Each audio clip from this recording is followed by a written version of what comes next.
What's up guys, Kane here. I've got another 1v1 for you. This time it's going to be between ikinz and Fealthas here on Ravaged v2. We're going to see ikinz here with the green CLxCL factory up to the northeast.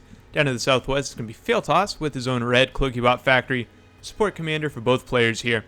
We're going to see a constructor opening from Fealthas, followed by, it looks like, just one glaive at the moment. On the other hand, we're going to see a couple of glaives coming out from ikinz here. So it looks like Fealthas is going to be focusing a little bit more on his economy to open up with, which I think is pretty safe here. If you take a look at the bases, they're of course on this elevated platform. They have a ramp to defend against, so against pretty much anything but spiders or jump jets, it's going to be really easy to defend the early raider pushes, especially here and your initial development just down the ramp. Again, you have, well, some bottlenecked approaches here, and just one LT is enough to cover most of those approaches. Small engagement there. Looks like ikinz will win that. Fealthas losing his glaive, not able to get the scout on the base, but he is of course aware that this is a CLxCL. Going to be putting up just one defender so far, right here at the top of the ramp. A lot of times you'll also see players build their defenses right here on the very edges. I like to build mine up here on the corner to give them some control of this bottleneck. Over here as well, I'm not sure exactly why you would place them that far back, but I don't think ultimately it will matter. We're seeing a couple of glaives here heading out to the north from Fealthas. He's going to be running around ikinz's own glaives that seem to have stalled out here in the middle.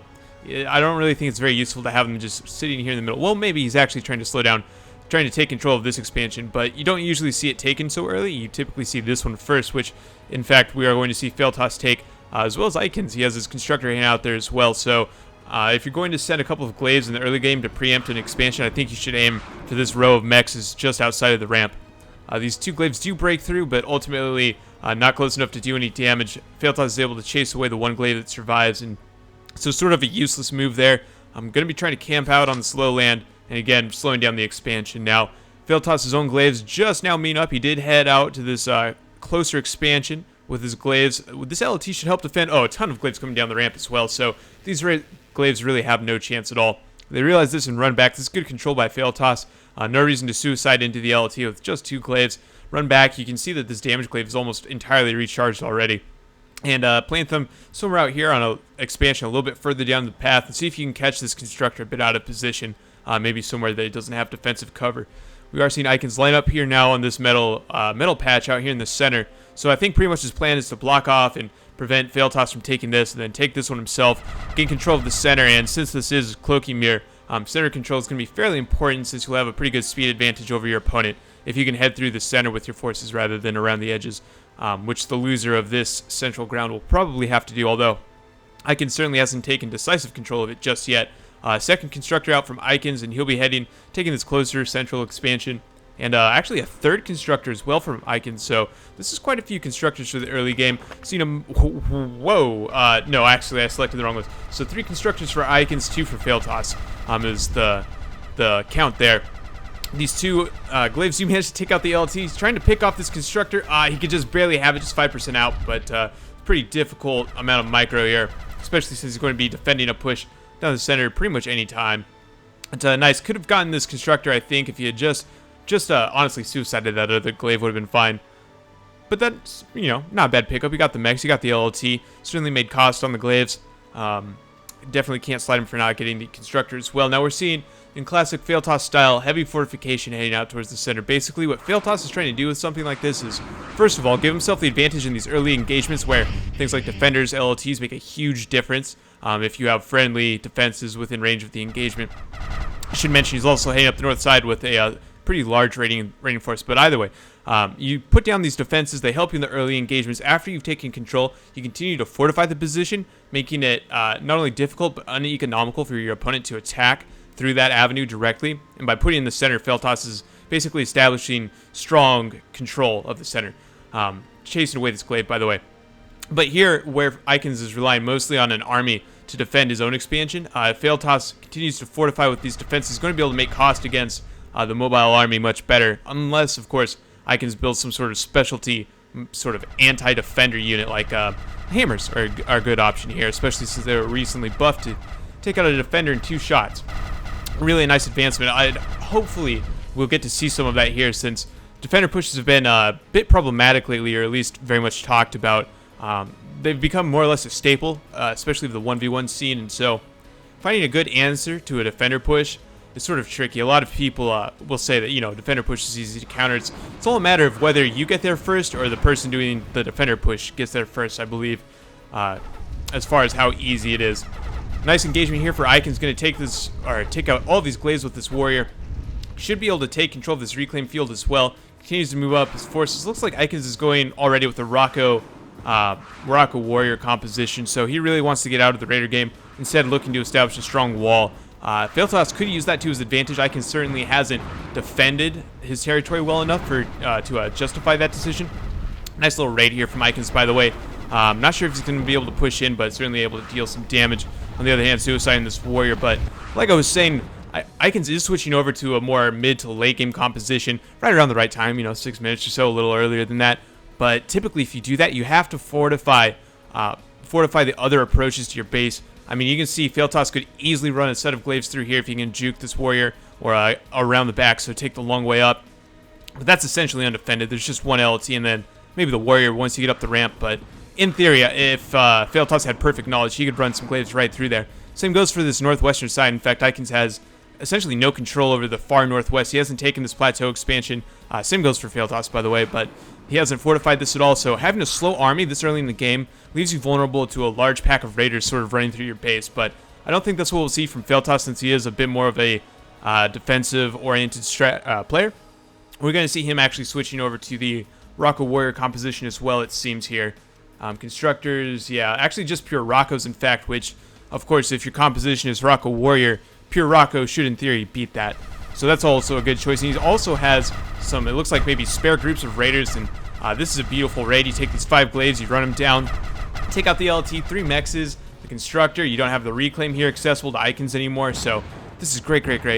Especially with Fealthas' incoming army composition, he should pretty much put the hurt down on ikinz. So ikinz is thinking here by building these warriors in case those large packs of raiders do make it through. He'll be able to counter them easily, as we saw earlier, but he leaves himself vulnerable to Rocco spam in this case, where the pure skirmisher army, of course, counters the riots and then matches the skirmishers. So Fealthas, of course, with this composition, should be able to win pretty easily. Some Zeus is coming into the mix from ikinz. It looks like Fealthas has completely abandoned building warriors whatsoever. Looks like we are having a gunship switch from Fealthas as well. Brawler looks to be on low priority, maybe. Long ETA, actually unknown ETA at the moment, so probably won't even get to see that, honestly. Fealthas has so much control over the map at this point. Really, well, I guess I'm speaking a little bit out of turn, aren't I? I guess I'm just assuming that with this composition, Fealthas will be able to pull it out. I mean, really, what we're seeing from ikinz is the classic mistake people make when going against a defensive strategy like this.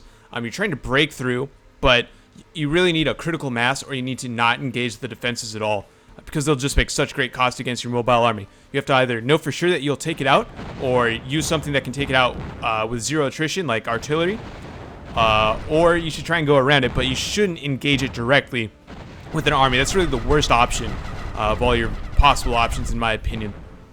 So Fealthas here, like I said, going to use this Rocco spam, a couple of glaives to help out just in case. With this, I mean, he should be able to hold down pretty much all of ikinz' army.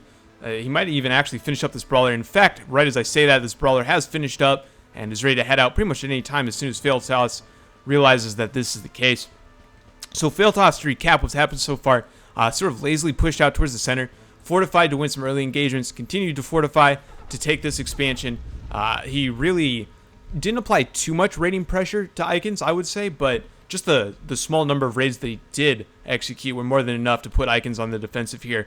And so you can see that Fealthas is raided out ikinz' position over here on the eastern plateau, and well, really effectively contained ikinz to this northeastern quadrant of the map. So this was really a slow push from Fealthas, and it seems to have worked brilliantly. And we are seeing ikinz try and stampede through here. Basically, his hope at this point is, one, to take advantage of the fact that Fealthas' army is out of position here, actually can't defend his base. So if ikinz has an opportunity, this is his moment.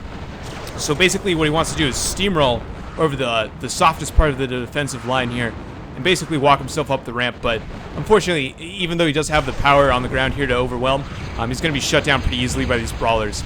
And we're seeing that right now, tearing apart these slow, heavy units. Even the Roccos don't really have much recourse. There's no AA out on the field from ikinz, not even a factory switch pending. So he really has no answer to this. Once his army becomes decimated here, And there's the GG, in fact. So, yeah, pretty slow, simple victory for Fealthas over ikinz there.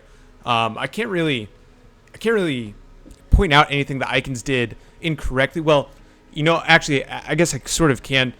First of all, switching over to the slow, heavy military composition really put him in a bad position to try and attack this pork. I sort of see what he was thinking.